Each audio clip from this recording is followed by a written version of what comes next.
일, 주님의 일과 연관된 또 다른 진리의 국면을 공부하기를 원합니다. 특히 오늘은 주 예수님의 일과 연관하여 성령님의 역할이 무엇인가, 성령님의 역할이 무엇인가를 말씀을 통해서 듣기를 원합니다. 오늘 본문에서 우리 예수님께서 친히 당신 자신의 일과 연관되어 성령님의 역할에 대하여 말씀하시고 계시기 때문입니다. 내가 진실로 진실로 너에게 이르노니 나를 믿는 자는 나의 일을 저도 할 것이요 또한 이보다 큰 것도 하리니 이는 내가 아버지께로 감이니라. 내가 아버지께 구하겠으니 그가 또 다른 보혜사를 너희에게 주사 영원토록 너희와 함께 있게 하시리니 저는 진리의 영이라. 세상은 능히 저를 받지 못하나니 이는 저를 보지도 못하고 알지도 못함이라. 그러나 너희는 저를 아나니 저는 너희와 함께 거하시며 또 너희 속에 계시겠습니다. 사실 성경 전체가 우리 주 예수님의 일과 성령님의 일에 대하여 아주 줄기차고 반복적으로 강조하여 가르치고 있습니다. 우리 주 예수 그리스도의 하시는 일, 그리고 성령님의 하시는 일, 사실은 하나의 일입니다. 이 성령님의 역할에 대하여 잘 배우는 것이 우리 개인의 믿음 또는 우리 공적인 교회에서의 생활 또 일상의 모든 삶에 있어서 얼마나 중요한지 아무리 강조해도 지나치지 않을 것입니다. 주님의 선한 일을 하려는 자가 성령님의 역사에 대해서 무지하다면 주님의 일을 할 수가 없습니다. 아니, 주님을 믿는 믿음의 진전이 있을 수가 없습니다. 그래서 앞으로 몇 시간에 걸쳐서 성령님께서 저와 여러분 예수 그리스도를 믿음으로 말미암아 의롭다 하심을 받고 하나님의 자녀가 된 저와 여러분 속에서 어떻게 역사하고 계시는가 하는 것을 배우기를 원합니다. 이 일에 성령님께서 함께 하셔서 가르쳐 주실 줄 믿습니다. 오늘 본문 말씀 요한복음 14장의 말씀은 사실 16장까지 이어지는 말씀의 한 부분입니다. 그러니까 요한복음 13장부터 요한복음 16장까지 한 장소에서 있었던 일과 하신 말씀을 이제 모아놓은 것이다, 이렇게 말할 수 있어요. 또 요한복음 17장도 예수님의 대제사장으로서 드린 기도인데요, 그 내용도 바로 그 자리에서 하신 기도인 것입니다.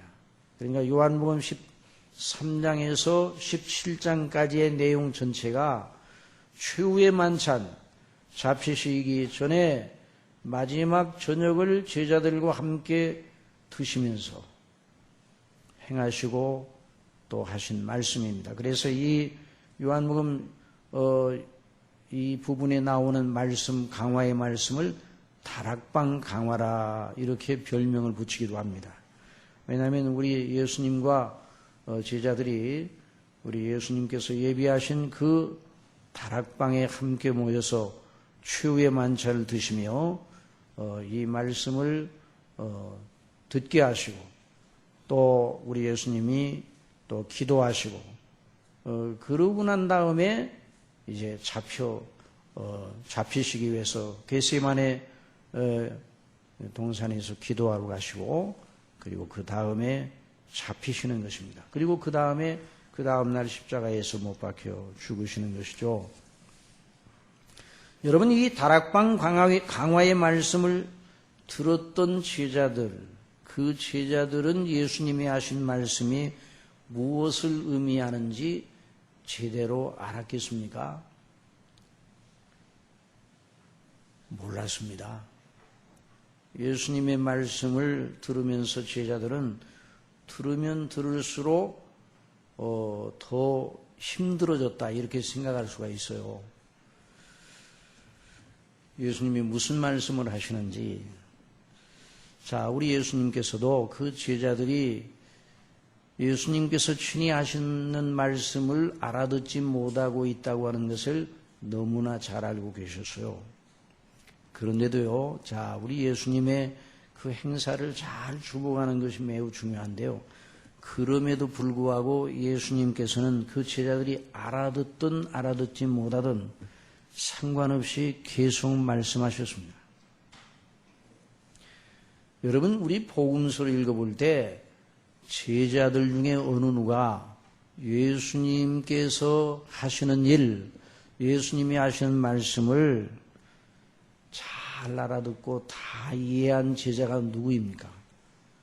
아무도 없습니다. 공생에 3년 반 동안 예수님의 일을 보았습니다. 예수님이 하신 말씀을 들었습니다. 예수님의 나타나시는 그 권능을 보았고 또 이적의 떡을 먹기도 하였습니다. 그러나 예수님에 대한 이해를 어느 제자가 하였습니까?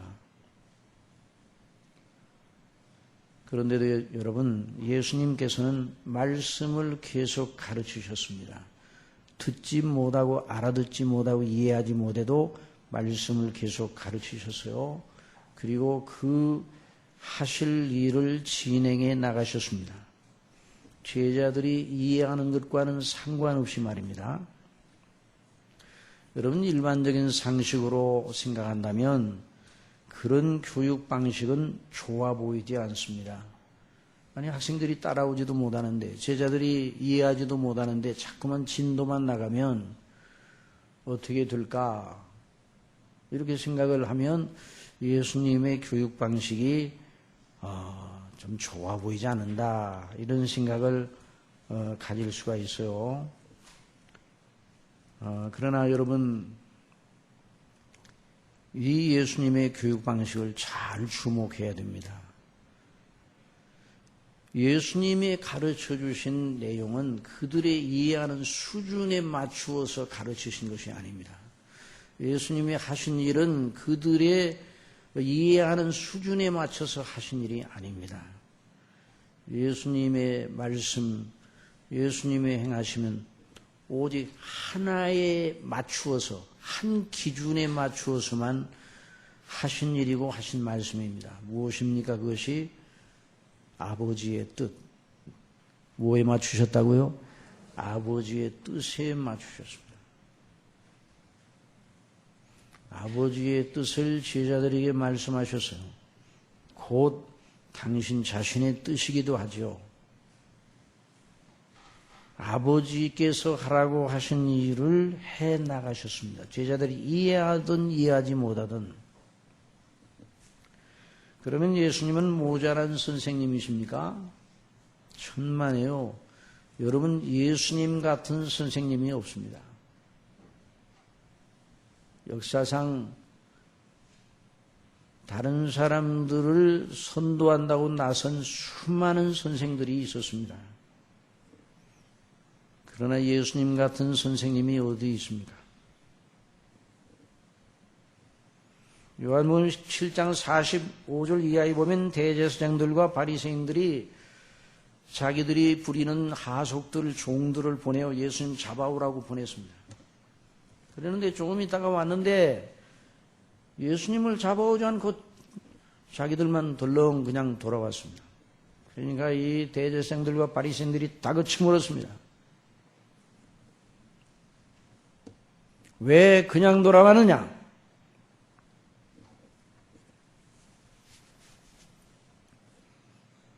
그 하숙들이 뭐라고 대답했습니까? 그 사람의 말하는 것처럼 말한 사람은 이때까지 없었나이다. 하숙들이 뭐를 압니까? 종들이에요, 종들. 지식도 없고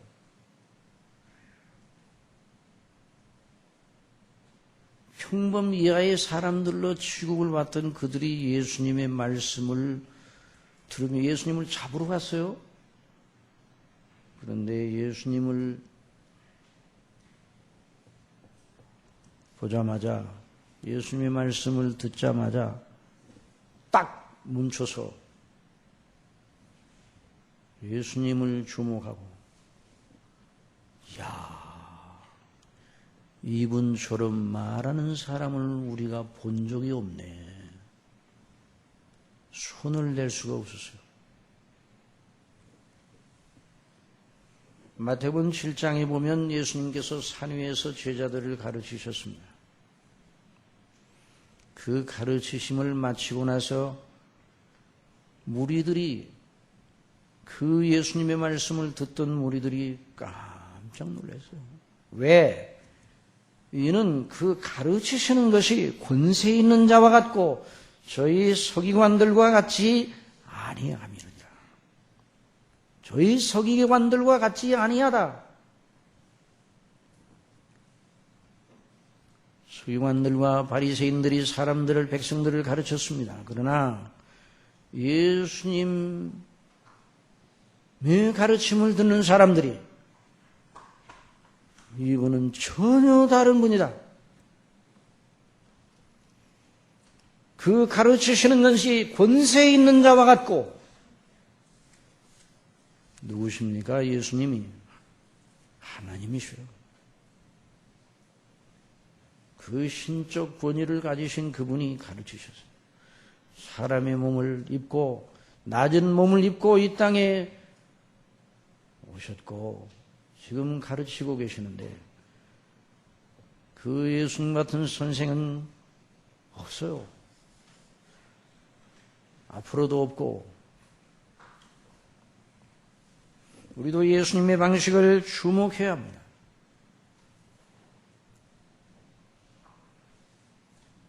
정말 예수님께서 가르치신 그 내용은 언제나 진리입니다.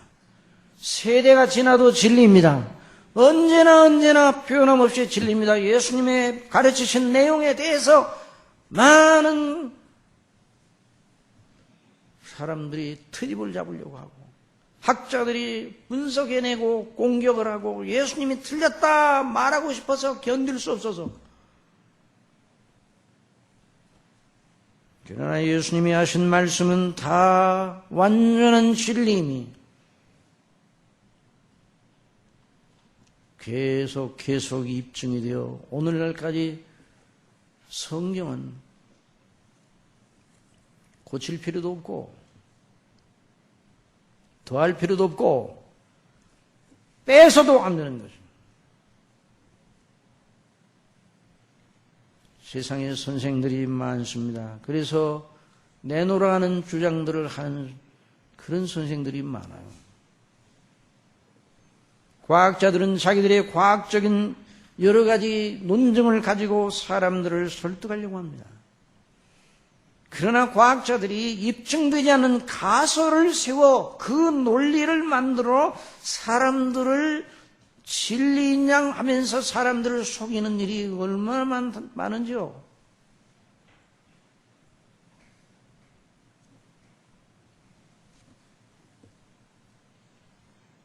우주의 기원에 대해서 연대가 얼마나 되는가 모르면 그냥 가만히 있어야 돼요. 잘 모르겠다 그러면 돼요. 그런데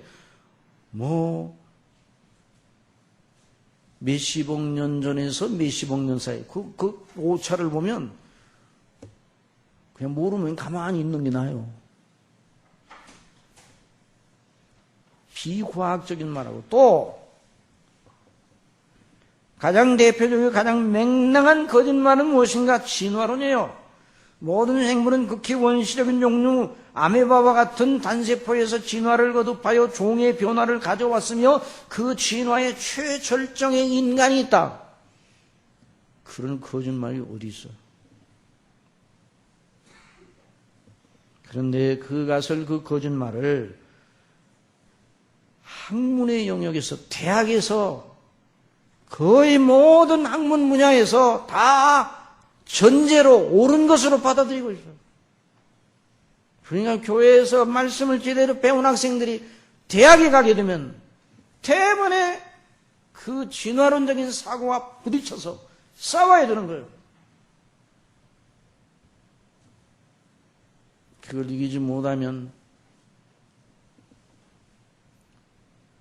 믿음을 견지할 수가 없어요.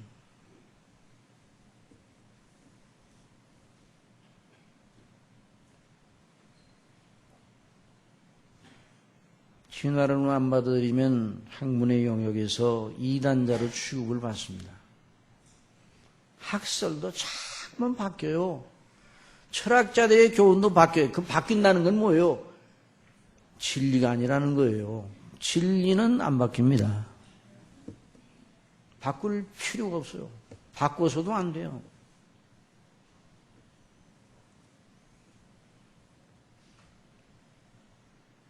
시간이 좀 지나가지만 아주 설교 시간이 한 2시간이었으면 좋겠어. 얼마나 빨리 지나가. 그래서 제가 이런 말씀 드리면 죄송하지만 그래 다른 교회 가서 이제 특별 사경을 하면 2시간 이상 합니다.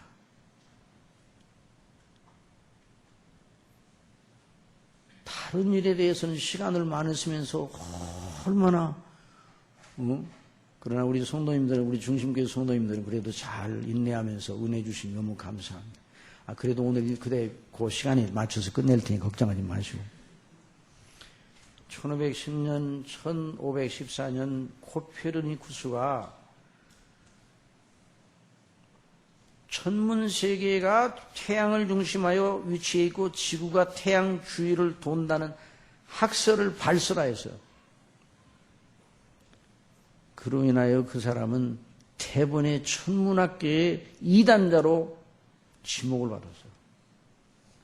또 종교계에서 심지어 종교개혁자들까지도 그 주장에 하나님으로부터 등을 돌리게 하는 학설처럼 치부하기도 했습니다. 참 사람은요 수준이 그 정도 수준밖에 안 됩니다. 당시 천문학계의 일반적인 상식은 지구가 천체의 중심이요 지구를 중심하여 모든 것이 돌고 있다 이렇게 생각을 했어요. 물론 하나님이 세우신 의미 중심은 정말 지구가 중심입니다. 여러분 믿습니까? 지구에 하나님의 형상을 닮은 사람을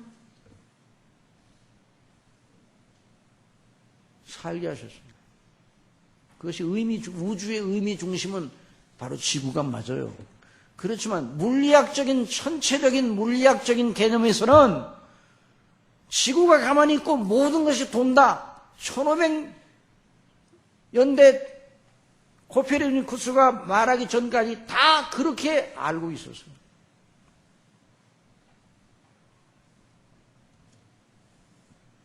그런데 태양을 중심하여 우주와 전체가 운행되게 하신 하나님의 창조 질서를 아직도 몰랐다는 것이죠. 그래서 나중에 이제 그 갈릴리오가 또 지동설을 이 코페르니쿠스를 응원했다가 종교 재판을 받았어요.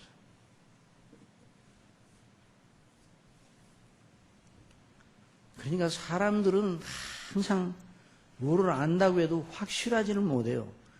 그러나 여러분 예수님은 확실합니다. 예수님이 바로 천지 만물을 창조하신 창조의 근본이세요. 그리스도로 말미암아 세계 모든 만물이 존재하게 되었어요. 하나님 아버지께서 당신의 아들 그리스도 우리 예수님을 통해서 천지를 창조하셨습니다.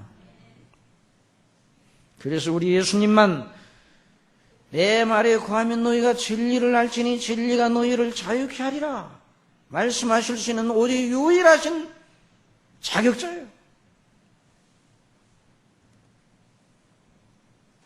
그러므로 예수님을 믿는 믿음, 예수님의 말씀은 시대를 따라 달라질 이유가 없어요. 세대에 따라 배울 것이 다른 것이 아닙니다. 똑같아요. 1세기나 15세기나 17세기나 18세기나 20세기 21세기나 앞으로 예수님이 언제 오실지 모르지만 여전히 그 말씀을 배워야 돼요. 현대적인 복음 같은 건 없다고 여러 번 말씀드렸죠. 그런 건 없어요. 어린이나 소년이나 청년이나 장년이나 노년이나 중년 다 다르지 않습니다. 다 똑같은 복음을 들어야 합니다. 교회마다 요즘 청년들을 따로 모이게 해요. 물론 교육은 따로 받는 것이 구분되어서 받는 것이 필요하죠. 그래서 교회마다 주일학교가 있어 주일학교 부서가 있기는 하지만은 그러나 똑같은 복음을 들어야 돼요. 예수님의 교육 방식을 최고의 방식으로 알고 채용해야 됩니다.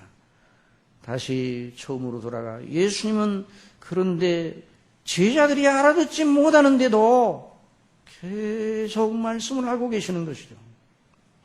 사람들이 이해하지 못하면 받지 않으면 가르치는 일을 멈춰야 합니까? 예수님을 보니 예수님을 주목하니 그렇지 않습니다. 못 알아들어도 가르쳐야 됩니다. 여러분 하나님의 말씀이 이해가 되지 않아도 들어야 합니다. 말씀을 전하고 들어야 됩니다. 계속 예수님께서 말씀하셨습니다.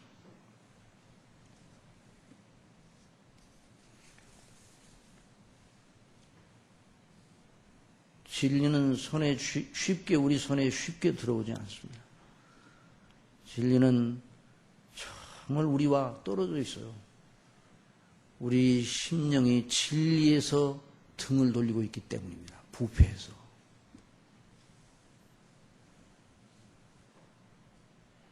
하나님의 진노가 불의로 진리를 막는 사람들의 모든 경건치 않음과 불의에 대하여 하늘로 쫓아 나타난다고 말씀하셨습니다. 만일 교회가 사람들의 성향이나 이해 수준에 와 닿는 것만을 가르친다면 그 교회에서 하나님의 영광, 그 은혜는 드러나지 않고 하나님의 구원의 역사는 절대로 나타나지 않습니다. 여러분, 하나님의 진리가 선명하게 증거되어야 합니다. 그게 교회입니다. 그리고 못 알아듣는데요. 못 알아들어도 증거해야 됩니다.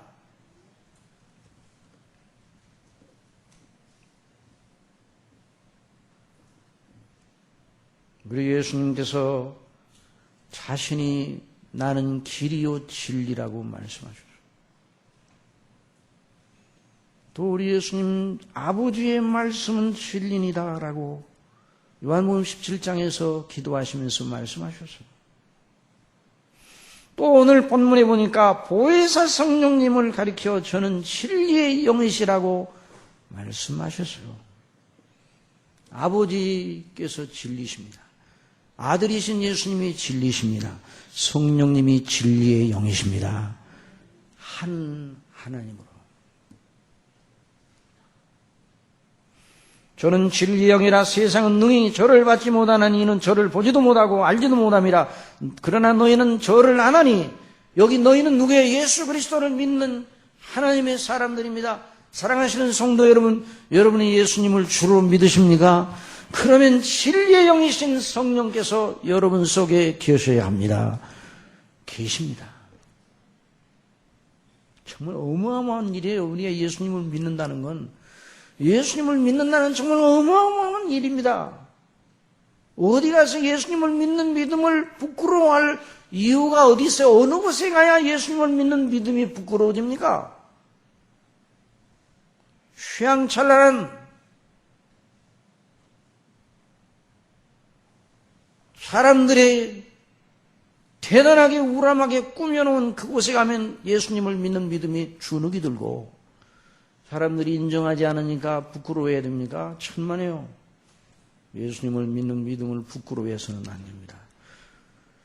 내가 복음을 부끄러워하지 아니하나니. 한번 더 해주세요. 내가 복음을 부끄러워하지 아니하나니. 여러분 우리 학생들이요. 여러분 학생들이 학교에 가서 여러분이 예수 그리스도를 믿는 걸 부끄러워하지 마세요. 청년들이요. 여러 직장인들이요. 네, 복음은 모든 믿는 자에게 구원을 주시는 하나님의 능력이라고 그랬어요. 그렇기 때문에 부끄러워하지 않아요. 이 부끄러워하지 않는다는 말 자랑스러워 견딜 수 없다는 말이에요.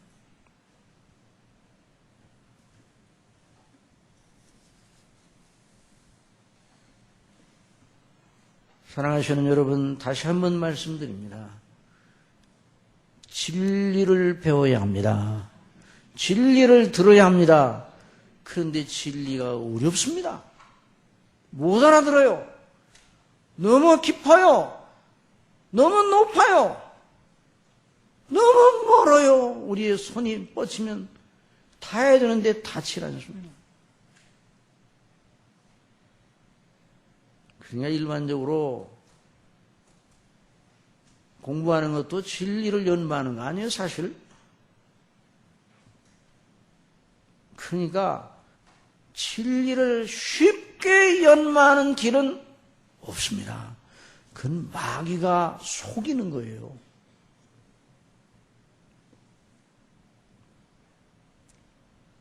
놀잡한 교육으로 진리를 알 수 없어요. 이 정부에서 교육 정책을 세우는 정책 책임자들이 정신 똑바로 차려야 해요. 놀잡한 교육은 안 되는 거예요. 학생들에게 놀잡한, 뭐 좋죠. 그래서 제가 대학에 가서 강의할 때 학생들에게 늘 말합니다. 여러분들이 나이스하게 멋지게 재미있게 놀며 즐겁게 대학생활을 하면 남는 거 빈 캔만 남는다고 그러죠. 뭐가 빈 캔이에요? 머리가 빈 캔이 뭔 머리가 빈 캔. 계속 진리를 연마하기 위해서 공부하고, 그게 공부는 어떻게 공부하냐? 책을 읽어야 돼, 책을. 그리고 사유하고 묵상하고 연마하고 진리가 무엇인가 그걸 계속 연마를 해야 돼. 우리나라는 하나님께서 잿더미에서 이렇게 세워서 6.25 이후 그때와 지금은 비교가 불가능한 것이죠. 세계 역사상 이런 유례는 없는 것입니다. 하나님의 은혜의 영광을 찬미하시기를 바랍니다. 오늘 더구나 6.25의 67주년입니다. 잿더미. 하나님께서 우리나라를 얼마나 사랑하셔. 복음을 주셨어요. 그런데 그 어려운 가운데도 백성들의 마음에 일반 백성들의 마음속에 학구열을 주셨어요. 학구열.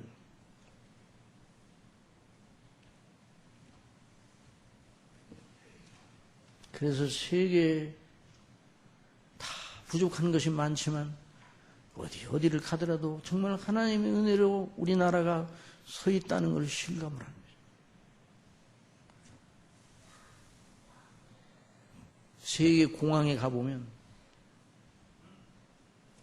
이전에는 일본 소니 디스플레이가 있었는데 제가 설교 때 이런 말하면 그 회사와 무슨 연관이 있는가 그런데 그게 아니고 S회사, L회사 디스플레이가 가는 곳마다 있어요. 이게 어찌 사람의 힘으로 된 일이에요. 하나님의 은혜인 줄 믿습니다. 일반적으로도 공부하고 열심히 너무 지나친 경쟁은 아니지만 진리를 연마하기 위한 노력을 어릴 때부터 하는 것을 귀하게 여기도록 학습을 시켜야 돼요. 여기 함께 참여하는 사랑하는 학생 여러분, 진리를 탐구하는 일이 힘들더라도 열심히 하시기 바랍니다. 학생들만 대답하세요. 그렇게 하시기 바랍니다. 열심히 해야 돼요. 그래서 열심히 하면 눈물을 흘리며 씨를 뿌리러 나가는 자는 성령 기쁨으로 탄을 가지고 돌아오리로다. 여러분 믿습니까? 이것이 어찌 농사짓는 지혜를 가르치는 것에만 국한되겠습니까? 하나님을 믿는 참된 믿음과 그에 합당한 영적인 삶에 대한 이야기가 아니겠습니까?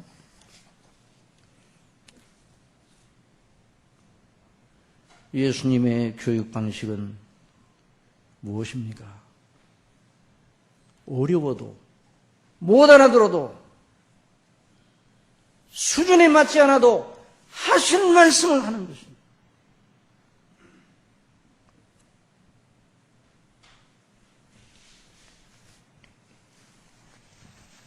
이런 말씀드리면 어떻게 생각할지 모르지만 우리 교회는 사실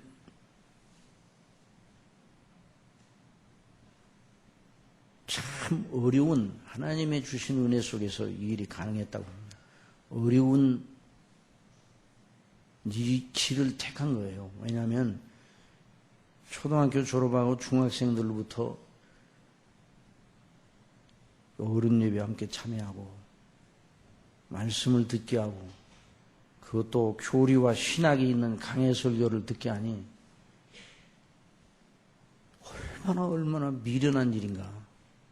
그러나 오늘 이 말씀을 준비하면서 정말 하나님의 은혜였다고 하나님께 감사를 드렸습니다.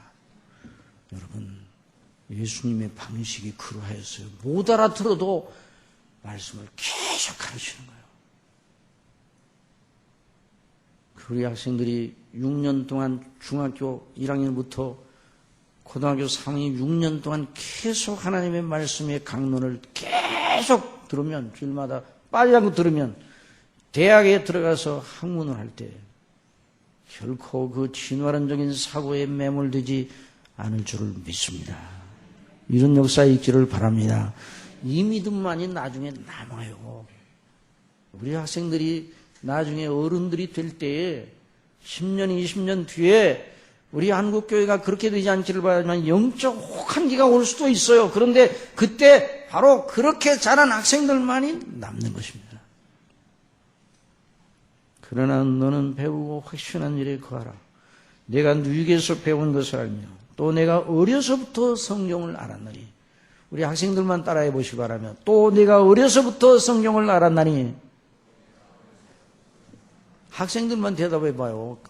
자, 큰 소리로 내가 어려서부터 성경을 알았나니. 대답을 더 작게. 여러분, 어려서부터 성경을 알아야 돼요. 어려서부터. 어렵잖아요. 그래도 배워야 돼요.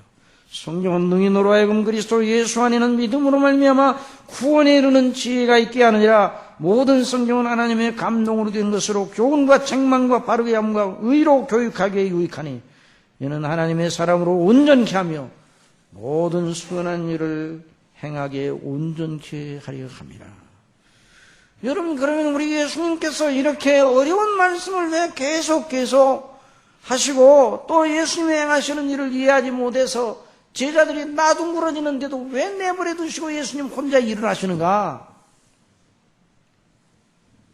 예수님이 십자가 못 박혀 죽으실 때 제자들은 가지고 있는 믿음과 소망과 사랑의 그 마음속에 있는 이 구조, 그들이 가지고 있는 예수님께 대해 가진 믿음과 소망과 사랑이 다 부서져 박살이 나서 더 이상 회복 불가능한 상태에 들어간 것처럼 보였어요.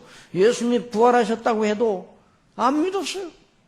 그래서 엠마오 두 제자가 예수님이 부활하셨다는 소식을 접하고도 계속 지금 고향으로 내려가요. 이제 우리는 끝났어. 우리 예수님은 그들과 함께 동행하시면서 그들을 회복시켜 주셨죠.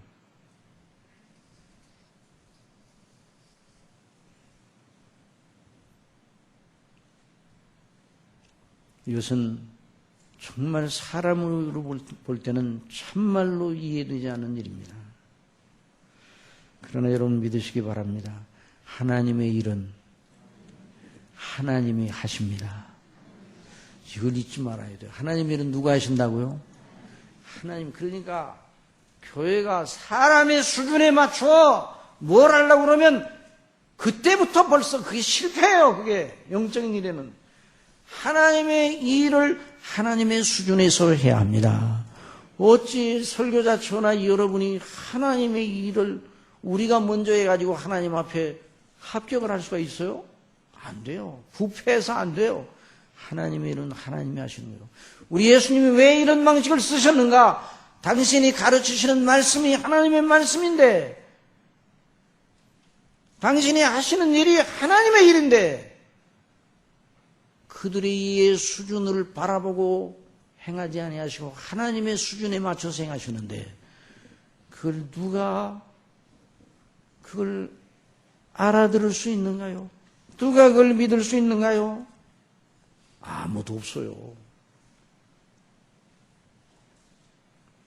그러나 한번 따라해 보십시다. 사람으로는 할 수 없으되 하나님은 하실 수 있느니라.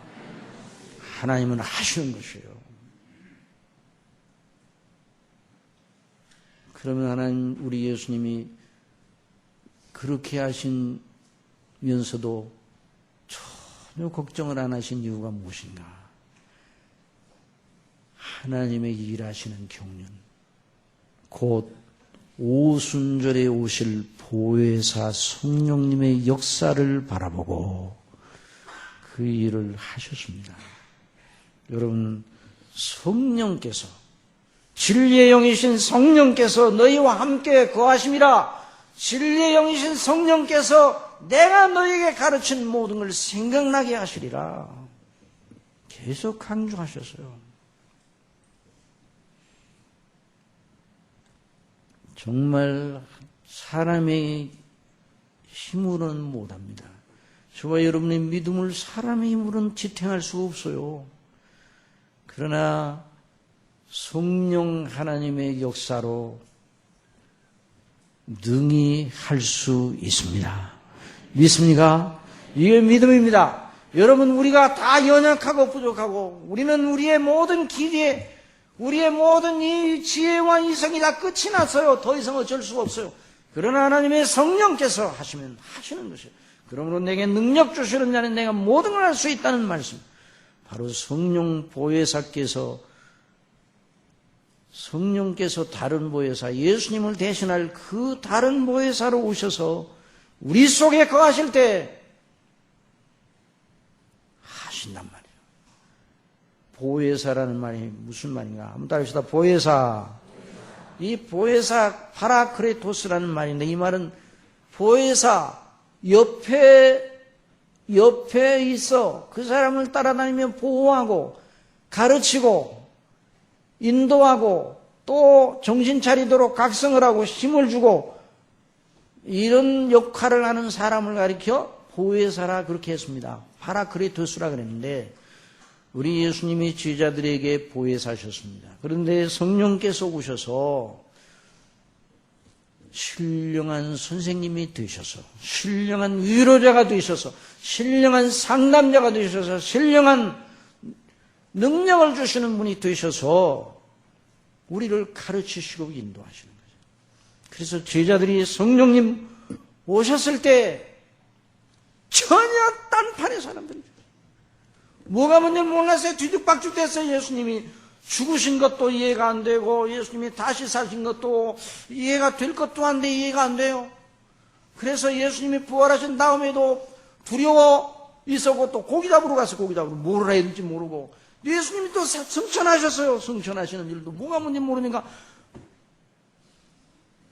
왜 하늘을 쳐다보이느냐.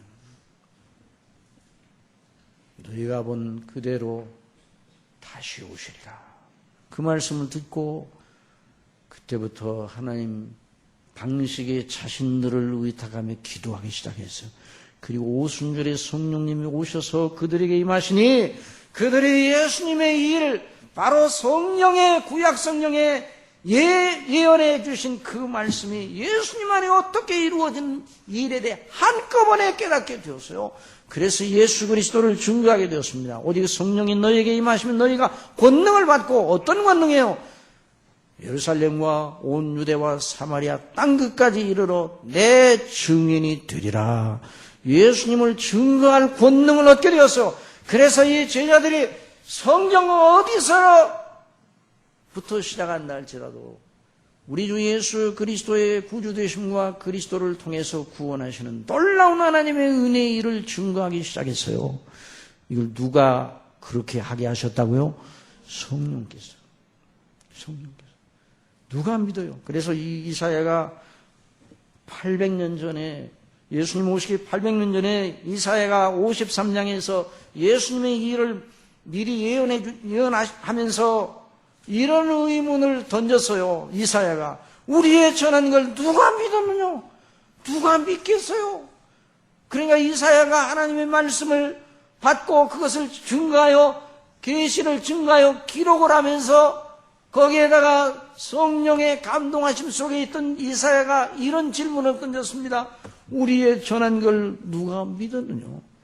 우리의 전한 걸 누가 믿겠어요? 여호와의 팔이 누구에게 나타나느냐? 여러분, 전지전능하신 하나님, 천지를 만드신 하나님, 그 하나님께서 누구에게 그 놀라운 영광을 나타내셔서 누구를 통해 당신의 영광을 나타내 그 뜻을 이루시겠는가? 위험한, 아주 우렁찬, 굉장한 모습을 하고 대군을 이끌고 그냥 위험에 찬 그런 모습을 한 큰 어떤 지도자가 나타나서 어떤 큰 아주 그냥 보기만 해도 그냥 깜짝깜짝 놀랄 위험에 찬 그런 모습으로 나타날 것이 아닌가?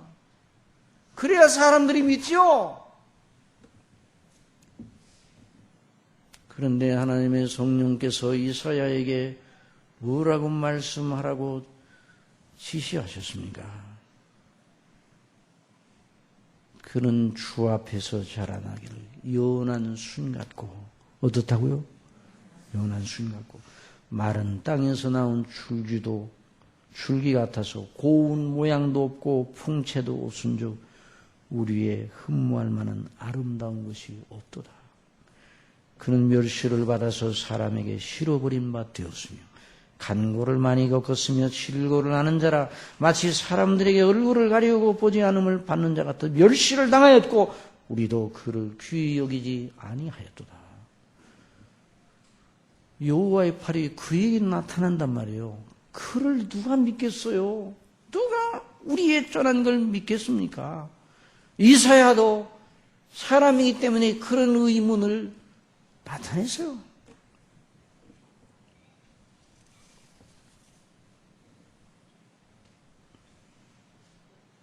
그러나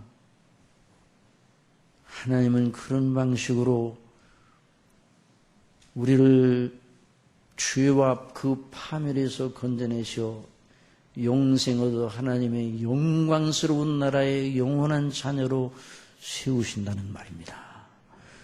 이걸 누가 믿겠어요? 한번 더 합시다. 성령님으로 아니하고는 그리스도를 주라 할 자가 없느니라. 아무도 성령님으로 아니하고는 예수님을 주라 할 자가 없습니다. 그러나 성령으로 말하는 자가 예수님을 저주할 자로 말하는 자가 아무도 없다고 말씀하셨어요. 그러니 사람을 설득시켜 지혜로 예수님을 믿게 만들 사람은 이 세상에 한 사람도 없습니다. 그래서 사도 바울이 내가 너희 가운데 있을 때 그리스도와 그 십자가에 못 박힌 것 외에는 결코 아무것도 알지 아니하로 작정하였다고 그랬어요. 그리고 내 전한 말이 사람의 아름다운 말과 사람의 지혜에 권하는 것으로 하지 않았다고 그랬어요. 오직 성령의 나타남으로. 뭐로요? 성령의 나타남으로 하였나니 이는 너희 믿음이 사람의 지혜 있지 아니하고 하나님의 능력에 있게 하려 하였노라 말씀을 했습니다. 우리 예수님께서 그 어려운 말씀을 제자들에게 하시며 또 제자들이 이해하지 못하는 그 일을 진행해 나가신 것은 결국 그것이 아버지의 뜻이기 때문에 그것을 또 이루셨습니다. 그리고 그것을 가르쳐 주셔서 당신의 택한 백성들에게 그걸 믿도록 하시는 성령님의 역사가 있을 것을 계속 약속해 주시고 그대로 되어 사도행전의 역사가 일어날 것을 예수님은 미리 아셨습니다. 내가 아버지께 구하겠으니 그가 또 다른 보혜사를 너에게 주사 영원토록 너희와 함께 있으리니 하시리니 저는 진리의 영이라 세상은 능히 저를 받지 못하나니 이는 저를 보지도 못하고 알지도 못합니다. 그러나 너희는 저를 아나니 저는 너희와 함께 구하시며 또 너희 속에 계시겠습니다. 여러분 하나님의 말씀을 쉽게 전하라고 설교자에게 요구하지 마시고 설교자에게 오직 이것만 요구하시기 바랍니다. 하나님의 뜻대로만 말씀해 주세요. 그리고 하나님 앞에 기도해야 됩니다. 저 어렵고 높고 깊고 깊은 말씀을 깨닫게 해 주시는 성령님의 역사를 허락하여 주옵소서. 이걸 구하라고 예수님 말씀하셨어요. 구하라 주실 것이요 문을 두드리라 열 것이요 찾으라 찾을 것이로 뭘 구하라고 말씀하셨는가? 성령님을 구하라 말씀하셨습니다. 한번 따라합시다. 구하는 자에게 좋은 걸 주시지 않겠느냐? 그 좋은 것이 무엇인가? 마태복음 좋은 것이라고 그랬고 누가복음은 그 주석으로 그걸 설명했습니다. 구하는 자에게 성령을 주시지 않겠느냐? 성령님의 인도하심 속에 다 들어있는 거예요. 그러니 사랑하시는 여기 성도 여러분, 범사에 성령님의 감동하심과 인도하심을 구하시기 바랍니다. 범사에 하나님께 영광을 돌리기를 원하시기를 바랍니다. 범사에 하나님의 말씀을 붙들고 하나님의 말씀에 순종하는 사람이 되기를 원하시기를 바랍니다. 그리고 주 예수 그리스도의 대속의 은혜를 기뻐하시기 바랍니다. 그리고 그 하나님의 뜻에 합당하게 살기를, 그의 원하시는 일을 하시기를 원하시기를 바랍니다. 그런데 그 일을 하게 하시는 분이 누구시라고요? 성령님이죠. 학생 여러분, 학교에 가서 책상에 앉으면 먼저 이걸 기도하시기 바랍니다. 하나님 아버지, 오늘도 공부할 때 성령께서 지혜와 총명을 주시옵소서. 하나님의 거룩한 말씀 안에서 오늘 배우는 학과 공부를 잘 감당하게 해주고 그 진리를 아는 총명을 성령님 주시옵소서. 직장에 가면 여러분들이 직장에 가서 의자에 앉아서 기도하시기 바랍니다. 성령님, 오늘 제게 필요한 은혜를 주시고 만나는 사람마다 또 하는 일마다 성령님의 인도하심을 따라 주님 안에서 아버지의 영광에 합당하게 일하게 하여 주시기 바랍니다. 기도하시기 바랍니다. 어떤 분이 어느 회사의 이사로서 이제 사회이사로서 어디 강의를 나가시는데 저를 만나서 그런 얘기를 해요. 나는 어디 가서 강의할 때 그날 나가기 전에 꼭 성령님의 인도하심을 따라 기도하고 또 강의하는 시간에 집에 연락을 해가지고 나를 위해 기도해 주세요. 그렇게 한다는 거예요. 그리고 친구인데, 제 친구인데, 대학 동창인데 그 얘기를 하길래 그 친구를 하도 귀해서 그 친구를 내가 옆으로 안았어요. 그게 바로 주님과 동행하는 거야. 그게 바로. 그러니까 그 친구가 뭐라고 하는 거냐. 그럴 때 정말 강의가 잘 된다는 거야. 더 총명을 주신다는 거야. 여러분, 하나님의 일, 한번 다릅시다. 하나님의 일, 주님의 일. 그리스도를 믿는 우리는 주님의 일도 한다고 그랬잖아요. 이 세상에. 선한 일로 한다고 그랬냐. 그럼 누가 하는가? 성령님의 인도하심을 따라야 합니다. 성령님의 인도하심을 구하세요. 그러면 반드시 은혜를 주십니다. 저도 설교를 준비할 때 성령님께서 제게 지혜와 총명을 주세요. 그러면 설교 전에 전혀 생각지도 못했던 여러분들에게 증거할 그 여러분과 함께 나눈 진리의 영역이 눈에 보이는 거예요. 그리고 말씀을 전할 때도 성령님의 감동하심을 구합니다. 우리 또 장로님 위해서 또 덜 기도하십니다. 여러분들이 말씀을 들을 때도 성령님의 인도하심을 구하시기 바랍니다. 그럴 때 놀라운 역사가 마음속에 있는 거예요. 그러면 그 말씀이 우리 속에 역사하사 우리의 생각과 마음을 주장하여 하나님이 기뻐하는 쪽으로 생각이 돌아가도록 하는 거예요. 그것이 바로 영의 생각이에요. 한번 들으시죠. 영의 생각. 육신의 생각은 사망이요. 영의 생각은 뭐라고요? 생명과 평안이라고 말씀했어요. 바로 하나님은 그런 사람으로 우리가 이 땅에서 살아가기를 바랍니다. 그리고 그 순례길 가다가 때가 되어 저와 여러분 각자에게 주어진 수완이 지나면 이제 그 순례길 그만 순행하고 나한테 오너라. 아버지의 영광의 집에 가는 겁니다. 이것이 저와 여러분의 영원한 행로인 겁니다. 여러분, 그래서 저와 여러분이 복된 것입니다. 이런 한 주간이 되게 해 주시기를 바랍니다. 한 주간의 삶의 모든 역사 속에 성령님, 주의 성령님, 그리스도의 영이시오 하나님의 영이신 성령님, 보혜사, 신적인 선생님, 위로자, 각성자, 우리에게 능력을 주시는 성령님의 역사가 저와 여러분 심령 속에 정말 넘치기를 바랍니다. 기도하겠습니다. 아버지 하나님, 우리 주 예수 그리스도 안에서 저희들을 사랑하시고 택하시고 그 피로 구속하시고 그리고 우리를 고아처럼 내버려 두지 아니하시고 성령님을 보혜사로 주시사 날마다 저희들의 믿음을 붙잡으시고 들은 말씀을 생각나게 하시고 그 말씀대로 행할 능력을 주시는 우리 아버지, 오늘 주신 말씀대로 배운 대로 성령님 보혜사 성령님 우리 속에 거하게 하신 아버지의 뜻, 주님의 뜻을 받들어 늘 범사에 공부할 때나 직장에서 일할 때나 가정에서 생활할 때나 사람들을 만날 때 우리의 삶의 모든 영역에서 아버지의 기뻐하시는 뜻대로 성령님의 감화 감동 속에서 늘 살게 하여 주옵소서. 예수님의 이름으로 기도드립니다.